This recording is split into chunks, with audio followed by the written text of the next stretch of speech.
In this week's video, I'm hanging out with Evan LeRoy of LeRoy & Lewis to celebrate the release of his new and first cookbook. The cookbook is now available to buy in the US, but if you're in the UK like me, it's still available to pre-order through Pro Smoke BBQ for a June delivery. In this video, Evan cooks me a couple of my favorite dishes from the restaurant and a smoked pork belly porchetta, which is in the book, and shows you how to make all of them at home.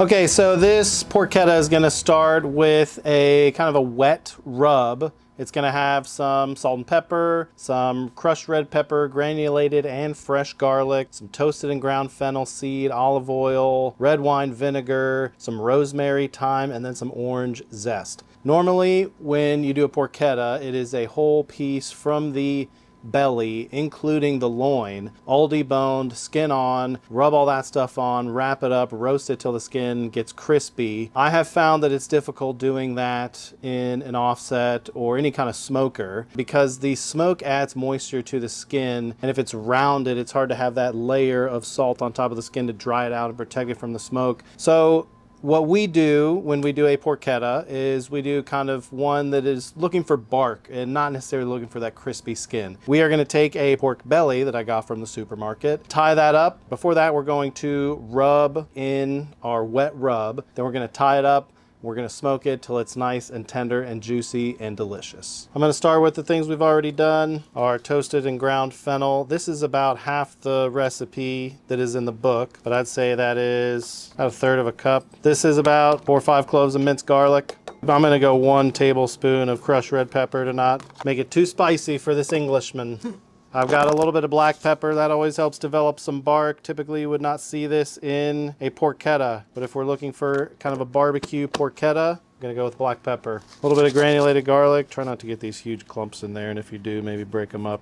Obviously, all the exact amounts will be in the cookbook that hopefully you guys are gonna pre-order. This is some dried thyme from my garden. I'm gonna dump the whole thing in there. And then this is some fresh rosemary from the garden I also just chopped up. We're gonna go in with some orange zest. I'm using 2 oranges here. No stickers. A little bit of salt. We're doing some olive oil here. Gonna make it pretty wet. And some red wine vinegar. We're gonna stir all this up till it forms kind of a nice paste. That's basically a wet rub. It's supposed to be kind of sandy. I'm gonna give it a little taste. See how it is. Nice and salty, very herbaceous, garlicky, oranges coming through. That's what we want.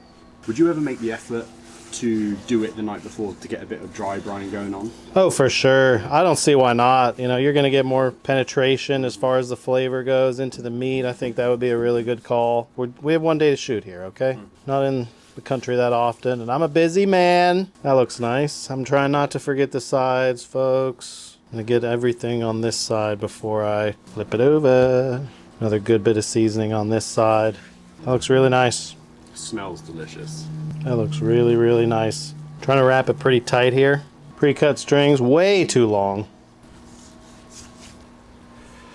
When I'm tying something like this, I like to loop it around a couple times on this first knot. Kind of lets all this friction in here, lets that string catch a little more.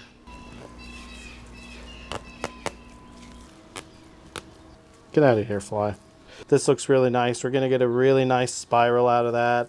This is going to cook up. It's going to be smoky and fatty and delicious and so tender. We're going to put it on the Traeger. And yes, we're using a pellet grill. I have a pellet grill in my backyard. All the recipes in the cookbook were tested on this pit or my co-author Paula's Traeger. So no matter what kind of backyard cooking device you have, you can prepare this dish and also everything else in the book. I have a Weber kettle here that we can do it on, offset from the coals. I have a direct heat Kevery, or you can do it on a chud box. Any direct heat dish is really what this is built for, but we're gonna do it on the Traeger today. Signature pellets, 250. Close the lid. All right, the porchetta is on the smoker, smoking away. We're gonna get started on the sides here. We're gonna start the grainbow salad. This is a grain salad. We say that's pretty like a rainbow. It has all these colors in it, and it's really bright and fresh and delicious and sweet and tangy. Really everything you want in a cold side. It has whole grain, so it's pretty healthy actually. But we're gonna get started with some wheat berries and rye berries. These are from Barton Springs Mill. They're grown in Texas, something that we love. They go into the pot. Whole wheat berries and rye berries. Put some water on this and cook it on the stove. Really, we're just looking for them to plump up and get tender, and then we're gonna strain them. Kind of like cooking rice, kind of like cooking pasta. You really just want these grains to plump up and get tender. Turn it on low till it simmers, and then do that until the grains are done. 2 hours, take a long time to cook. Very key integral part of the Grainbow salad is this kind of pickle mix that goes into it. It is pickled cranberries and celery. So we have some dehydrated cranberries here, dry cranberries. These are delicious on their own, just in a salad, but they're really good plumped up and pickled too. We're just gonna cut the celery into half moons, nothing crazy here. Into this pickling mix, I'm gonna put some brown sugar because we want this pickle nice and sweet. Then we're gonna go in with some red wine vinegar. Some of this pickling liquid is gonna become part of the vinaigrette that dresses this salad. And then just a little bit of water. I'm gonna go nice heavy pinch of salt in here. Bring it to a boil, shut it off, let it steep.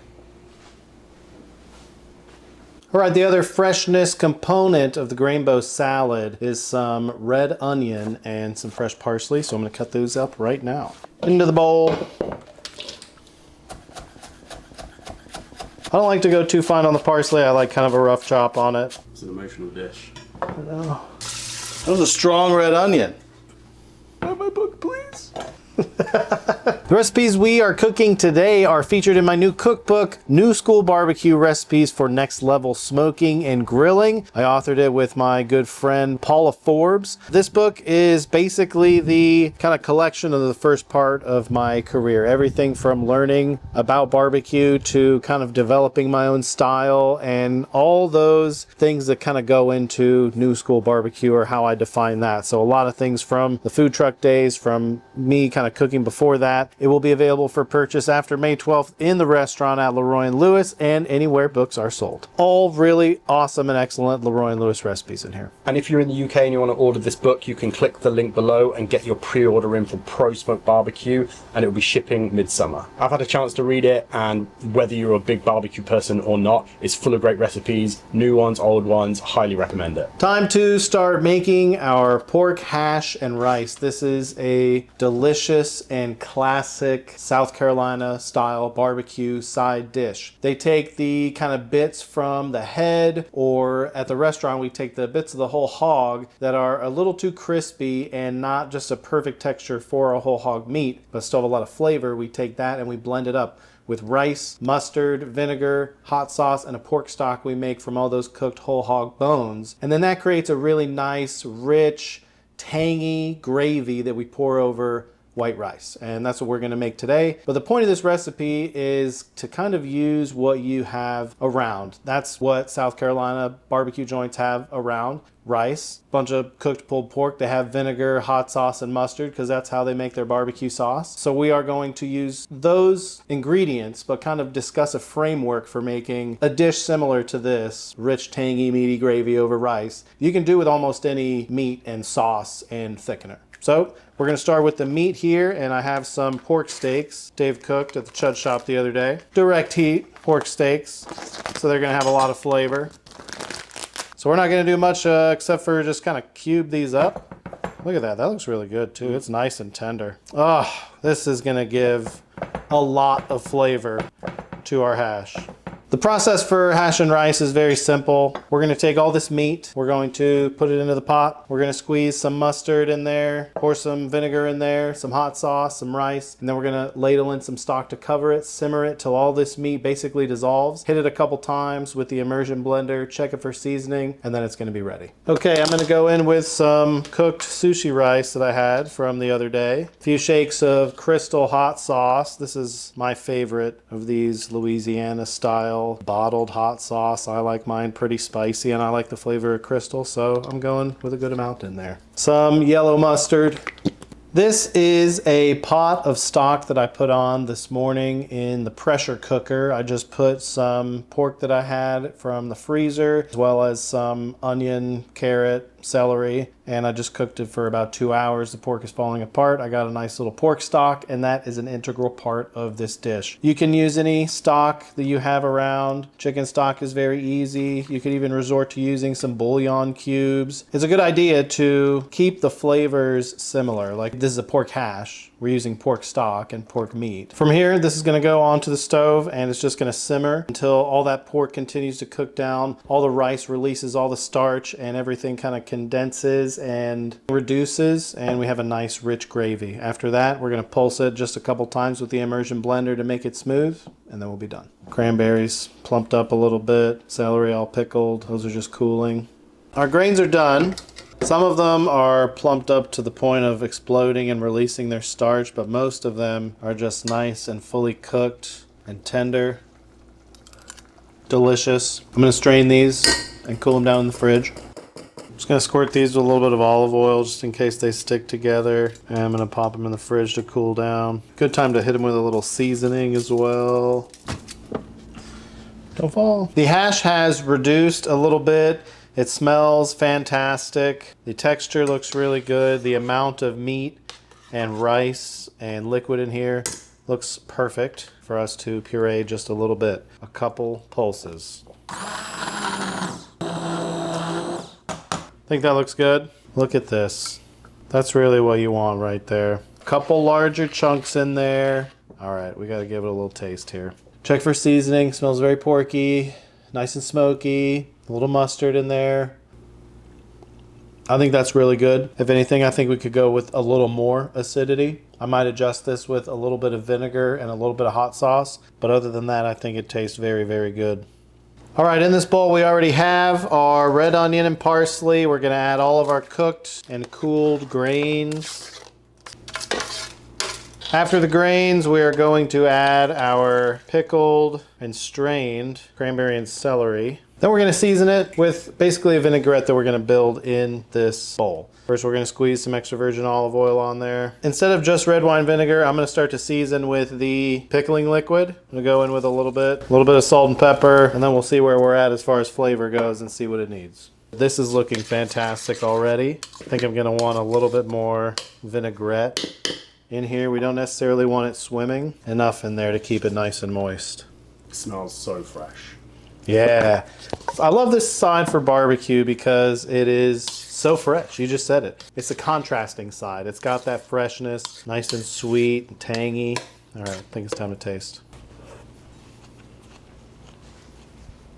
That's it. All right, back in the fridge, cool down, absorb some of that vinaigrette, and then we'll wait till the porchetta is done.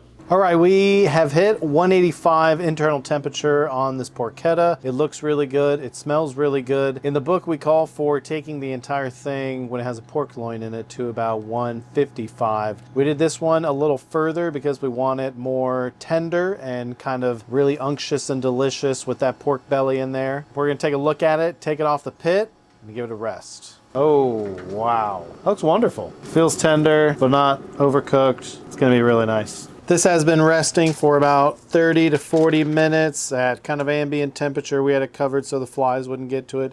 It feels incredible. It's about 150 internal right now. Right in half, see how it looks. Oh, that's juicy. That looks fantastic. Just a little bit of a smoke ring. That looks nice. Yeah, that's what you want right there. That's just a beautiful rolled up Italian pork belly. If you cut this cold, then sear it, probably really good. I'm gonna lay these down on the plate. I love the look of a barbecue plate, that kind of something you might get at like a picnic. You got the two sides there. This grainbow has been hydrating in the fridge. You can see all the cranberries look nice and plump and everything, and like the onions still look very fresh. The hash is like set up nicely. It kind of thickened up even a little bit more. There's a couple little chunks in there. That looks very good. We usually finish it with some green onion at the restaurant, but we didn't have any here. But we're gonna finish this plate with these beautiful slices of pork belly porchetta. That looks good. This looks good enough to eat. Oh yes. You kind of shot yourself in the foot here because I was going to go to LeRoy and Lewis and pay for this. Well, you do get to spend an entire day with me. I know. I kind of want to go for this grainbow first. Something nice and fresh. Mmm. Sweet, tangy. It's the acidity that I love so much. So good. Perfect with barbecue. I think it's porchetta time. Yeah. I'm gonna try this kind of end piece here. Nice color to it. It smells incredible. Oh yeah. Porky. Great seasoning. That Perfect cook on it. orange zest. Yeah. Subtle, but it's there. Oh yeah. Yeah. Mm-hmm. Definitely recreating this. Pork and fennel. Why is it so good together? Yeah. Hash and rice. That looks so good. Piece of pork steak. Oh yeah. You know, There is. you can almost imagine like very, very finely chopped up pulled pork that's just really, really saucy. Yeah. That's kind of what it's like. Yeah. It doesn't look great. No. It looks better as well, like at the restaurant when you put the green. Yeah, a little Just garnish kinda- on there rather than. It doesn't taste anything like it looks. No. It's so good. I love it. Yeah. I like the LeRoy one because it's not too sweet. I had it before and it has way more of a barbecue sauce flavor. Whereas this is more of a savory pork version of the chili almost. Mustard hash, tomato hash. As long as you're doing hash, I'm in. Very, very good. A little bit more rainbow.